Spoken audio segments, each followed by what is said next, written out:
Well students, अब तक हमने देख लिया कि माइक्रोसॉफ्ट एक्सेल का बेसिक आउटलुक क्या है, उसको हम किस तरह डाटा एंट्री कर सकते हैं उसके अंदर बिल्कुल बेसिक लेवल पे। अब हम बात करते हैं टेबल्स की।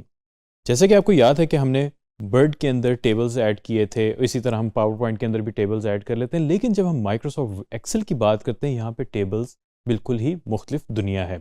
यहाँ पे आपका डाटा मैनिपुलेट करने के लिए टेबल्स इस्तेमाल होते हैं। अगर आप टेबल जब इंसर्ट करेंगे, आप देखेंगे इसके अंदर जो है आपके फिल्टर्स की ऑप्शन आ जाएंगी, कैलकुलेशंस की बहुत सारी ऑप्शंस आ जाएंगी। यानी कि आपके पास एक फुल फ्लेज मैनेजमेंट होती है टेबल की। लेकिन ये वो टेबल नहीं है जो माइक्रोसॉफ्ट वर्ड या पावर पॉइंट के होते हैं। आइए देखते हैं कि हम इनको कैसे इस्तेमाल कर सकते हैं। So student, let's access Microsoft Excel.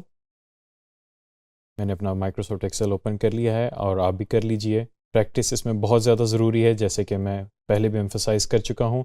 हमने जो रीसेंट फाइल बनाई है माई फर्स्ट एक्सेल, उसी को मैं ओपन कर रहा हूँ, जो हमारी पहली फाइल थी।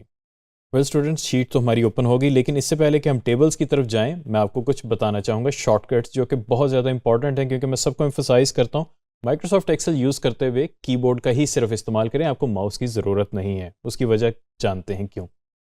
जैसे कि हम माउस का हमें आइडिया है कि हम ड्रैग करें सिंगल क्लिक के साथ तो हम डाटा सेलेक्ट कर सकते हैं।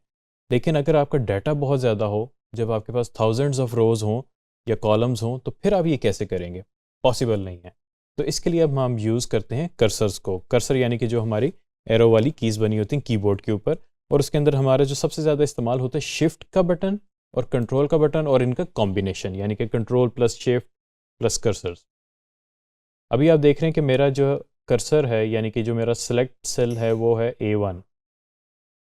अगर मैं चाहता हूं कि मैं सिलेक्ट करूं एडिट करने के लिए, तो मैं शिफ्ट का बटन दबाऊंगा और ये मैं अभी कर्सर राइट दबा रहा हूं। अब आप नोटिस करेंगे ये सिलेक्शन होना शुरू हो गई है। अगर मैं डाउन का एरो दबाऊंगा तो वो 4-4 के हिसाब से नीचे आना शुरू हो जाएगा, यानी कि ये मेरा टेक्स्ट सेलेक्ट हो गया हुआ है। इसके एग्जाम्पल ऐसे है कि मैं डिलीट का बटन दबाया, सारा टेक्स्ट डिलीट हो गया, और ये मैं कंट्रोल Z करके वापस ले आया हूँ। तो ये इस तरह काम करता है। अगर मैं कंट्रोल की दबाऊँ तो आप नोटिस करेंगे कि बिल्कुल जो आपका टेक्स्ट का एंड है वहाँ तक वो चला जाता है, आपका कर्सर मूव हो जाता है, यानी कि आपका सेल सिलेक्ट हो जाता है।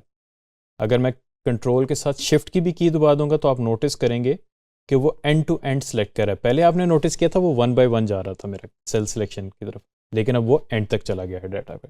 इसी तरह मैं कंट्रोल शिफ्ट डाउन का मैंने बटन दबाया, आप नोटिस करेंगे उसने पूरे का पूरा डाटा सेट सिलेक्ट कर लिया है। तो कोशिश कीजिए कि इसको प्रैक्टिस बनाएं, अभी से बनाएं, क्योंकि आगे जिस तरह हमारी एक्सरसाइजेज होंगी माउस का आरामद नहीं रहेगा। अब आते हैं हम टेबल की तरफ। जैसे कि हमने इसके ऊपर कुछ मॉडिफिकेशंस कर ली थी डाटा के ऊपर, अब हम देखते हैं टेबल कैसे होता है। फॉर्मेट एज टेबल की आपके सामने स्टाइल्स में एक ऑप्शन आ रही होगी, इस पर क्लिक करें। ये टेबल स्टाइल एग्जैक्टली वैसे ही जैसे माइक्रोसॉफ्ट वर्ड में थे, लेकिन यहाँ पे फंक्शनैलिटी इनकी डिफरेंट है। मैं फिलहाल ये वाला टेबल स्टाइल सेलेक्ट कर रहा हूँ। अब वो मुझसे पूछ रहे डाटा रेंज क्या है, यानी कि मेरे टेबल की हेडिंग्स हैं कि नहीं हैं, और क्योंकि इसमें हेडिंग्स हैं तो मैं यस हेडिंग्स हैं, प्लस इसमें जो है मेरी रेंज यानी कि डाटा की रेंज इतनी है। ओके कर दिया। अब आपने फौरी एक चीज़ नोट की है कि इसके साथ ये फिल्टर्स आ गए हैं, डाउन के बटन्स आ गए हैं। ये मेरे इसको कहते हैं फ़िल्टर। फ़िल्टर का आपको ये फ़ायदा होता है कि आप डाटा अपना सेलेक्ट कर सकते हैं कि आपको फॉर इंस्टेंस मैं चाहता हूँ कि मैं सिर्फ रिकॉर्ड 10 से लेके 12 तक देखूं, तो मैं उनको सेलेक्ट कर लूँगा और ओके कर दूंगा। अब मेरे पास सिर्फ वो डाटा आया है जो कि मुझे चाहिए। तो फिल्टर्स का आपको ये फ़ायदा होता है कि आप सिर्फ वो स्पेसिफिक डाटा अपने सामने लेके आ सकते हैं जिसकी आपकी ज़रूरत है। एग्जैक्टली वैसे ही है जैसे आप किसी ऑनलाइन वेबसाइट पे जाके परचेज करते हैं, तो फिल्टर्स की ऑप्शन होती है कि आपको कौन सा सिस्टम चाहिए। ये मैंने अब सेलेक्ट ऑल कर दिया। अब आपने एक चीज़ नोटिस की होगी कि यहाँ पे मेरे पास एक और रिबन आई है टेबल डिज़ाइन की। अब जब टेबल डिज़ाइन की हम बात करते हैं तो यहाँ पे इसके जो सबसे इंपॉर्टेंट फीचर्स हैं वो यहाँ पे आपको नज़र आएंगे टेबल स्टाइल ऑप्शंस के अंदर। अब वो हेडर रो, अगर मैं उसको अनचेक कर दूंगा तो वो हेडर रो ख़त्म कर देगा, यानी कि उस हेडिंग्स उसने ख़त्म कर दी। टोटल रो, अब आपने नोट किया कि उसने एक टोटल की रो खुद ही डाल दी है। अब टोटल पे भी इसने बड़ा ज़बरदस्त काम किया है कि आपका टाइम सेव करने के लिए इसने टोटल के साथ एक ड्रॉप डाउन डाल दिया है। इससे ये होगा कि आपके पास ऑप्शंस आ जाएंगी। अगर आपको एवरेज चाहिए आप एवरेज पे क्लिक कर लें, आपको इसकी एवरेज मिल जाएगी जो आपका कॉलम सेलेक्टेड है। अगर हम यहाँ पे आ जाते हैं तो यहाँ पे हमारे पास उसने सम लिया हुआ था, मैक्स कर लेंगे तो इसमें ये होगा जो सबसे बड़ा नंबर है उसकी वो लिखा आ जाएगा। एवरेज कर देंगे तो ओवरऑल एवरेज आ जाएगी, इसी तरह हम सम कर दें तो सम आ जाएगी। तो और भी बहुत सारे फंक्शंस आप यहाँ पे कर सकते हैं और मैनुअली भी कर सकते हैं।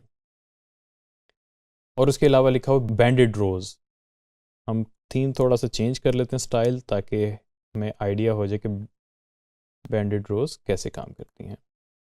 अब आप देख रहे हैं कि रोज का जो है कलर चेंज हो गया हुआ है, एक वाइट है और एक ऑरेंज सी है। अब ये देखें बैंडेड रोज पे मैंने अनचेक किया, यहाँ से रोज का कलर वाइट हो गया। इसी तरह जो है हम कॉलम्स भी कर सकते हैं। इसी तरह लास्ट कॉलम को हाईलाइट करना है, फर्स्ट कॉलम को बोल्ड करना है, बैंडेड कॉलम्स करने हैं वो भी हम कर सकते हैं। फिल्टर का बटन शो करना है नहीं करना, ये हमारे पास ऑप्शंस हैं, ये हमारी ज़रूरत के मुताबिक होती हैं, तो हम इनको यूज़ कर सकते हैं। ये तो हमने चीज़ें देख ली कुछ बेसिक्स। अब हम आते हैं फ़िल्टरिंग की तरफ। फ़िल्टरिंग के आपके पास एक तो चीज़ मैंने आपको बता दी कि आप इसमें से सिलेक्शन करके वो डाटा देख सकते हैं जो कि आपको चाहिए। उसके अलावा हमारे पास एक होती है सॉर्टिंग की ऑप्शन। सॉर्टिंग के ऑप्शन में आपके पास स्मॉलेस्ट टू लार्जेस्ट, यानी कि असेंडिंग ऑर्डर या डिसेंडिंग ऑर्डर आसान लफ्ज़ों में आप कर सकते हैं। हम इसको इस तरह कर लेते हैं, असेंडिंग में पहले आपने नोट किया गया कि सारा डाटा मेरा चेंज हो गया, यानी कि उसकी सीक्वेंस चेंज हो गई, उसकी रोज चेंज हो गई, ऊपर नीचे हो गई हैं। उसमें यह है कि सबसे छोटा नंबर ऊपर आ गया है और जो सबसे बड़ा नंबर है वो नीचे चला गया है। इसी तरह हम इसको रिवर्स भी कर सकते हैं, लार्जेस्ट टू स्मॉलेस्ट भी कर सकते हैं अपनी ज़रूरत के मुताबिक। वेल स्टूडेंट्स, हमने देखा कि टेबल कितनी ज़बरदस्त चीज़ है माइक्रोसॉफ्ट एक्सेल के अंदर और कितने ज़्यादा फीचर्स हमें उसके अंदर मिल जाते हैं जो कि हमारे डाटा को मैनेज करने में बहुत ज़्यादा आसानी पैदा कर सकते हैं। और आपको यही मैं कहूँगा कि फौरी तौर पे इसको प्रैक्टिस करें ताकि ये याद रहे, क्योंकि आगे ये बहुत ज़्यादा यूज़ होगा जब आप फ्रीलांसिंग में आएंगे, क्योंकि आपको इसी तरह ही की टास्क वहाँ पे मिला करेंगे। Thank you very much.